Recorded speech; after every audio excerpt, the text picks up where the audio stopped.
అసలు ఉద్యమ లక్ష్యాలన్నీ నీరుగార్చి మీరుగా మీకు నిధులు నీళ్లు నియామకాలు ఇవన్నీ మనకు తెలిసిన అంశాలే చెప్పంటున్నాను.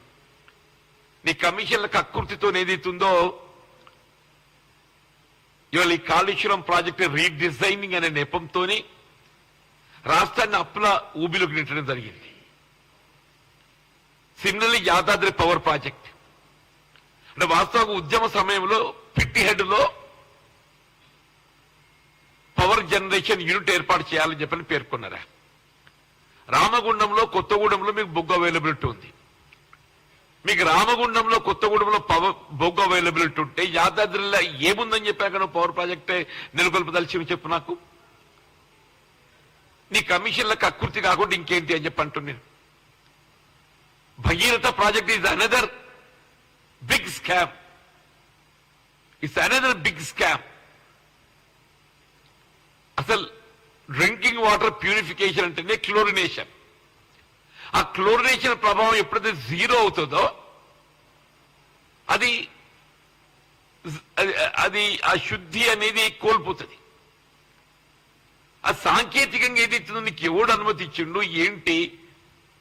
ఆల్ దీస్ 3 ప్రాజెక్ట్స్ నీ కాళేశ్వరం ప్రాజెక్టు రీడిజైనింగ్, అదే కాళేశ్వరం ప్రాజెక్ట్ చెప్తున్నా నేను.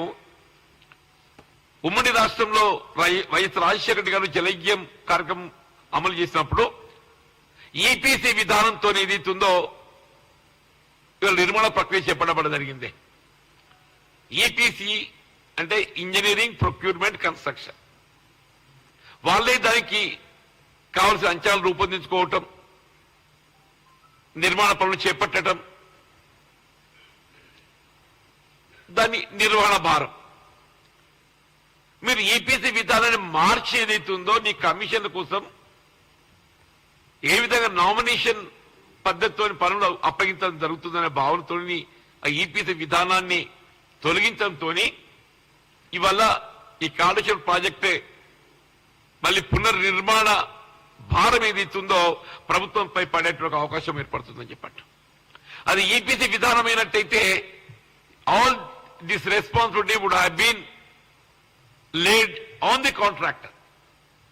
వాడే దాని ఇంజనీరింగ్ దాని యొక్క నిర్మాణ సాంకేతిక విధానం అంతా రూపొందించుకొని అనుమతులు పొంది ఏ విధమైనటువంటి ఎస్కలేషన్ లేకుండా మనకి ఏదైతుందో ప్రభుత్వానికి భారం పడకపోతుండే. కేవలం కమిషన్ల కోసం ఏదైతుందో ఇవల్ల ఈ కాళేశ్వరం ప్రాజెక్టే నిర్మాణంతో రాష్ట్రం అప్రూవల్ నెట్టబడ్డాయి చెప్పంటుండే. ఇవే కాకుండా నువ్వు ఏ సంక్షేమ కార్యక్రమం గురించి చెప్తావో, సంక్షేమ కార్యక్రమాలంటే కేవలం పెన్షన్లు పంపిణీ కాదు. సంక్షేమ కార్యక్రమాలంటే దళితులు, బలహీన వర్గాలు, గిరిజనులు, మైనార్టీలు గడిచిన దశాబ్ద కాలం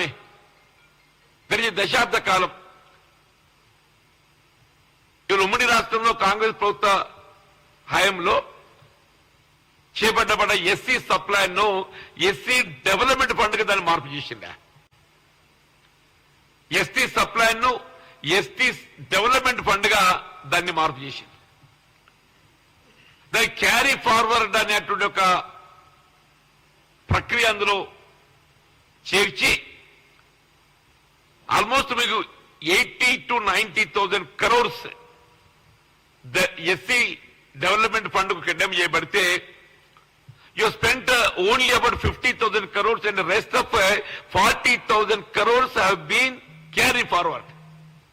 అంటే దళితుల సంక్షేమం కొరకు కేటాయింపు చేయబడ్డటువంటి నిధులు 40,000 కోట్లు నువ్వు వెచ్చించకుండా, ఖర్చు చేయకుండా క్యారీ ఫార్వర్డ్ చేసినావు.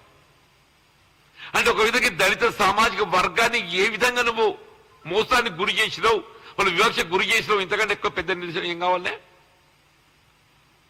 సిమిలర్లీ ఎస్టీ డెవలప్మెంట్ ఫండ్ కేటాయింపు చేయబడ్డటువంటి నిధులు కూడా దాదాపు 30,000 కోట్లు నువ్వు వెచ్చించకుండా, ఖర్చు చేయకుండా క్యారీ ఫార్వర్డ్ చేసింది. ఇవన్నీ డిస్కస్ చేస్తుంటే అసలు మీకు నిజంగా కూడా చెప్తున్నా, ఏమాత్రమో జ్ఞానం ఉన్నాక ఇప్పుడే జ్ఞానోదయం కావాలని చెప్పి అంటున్నాయి.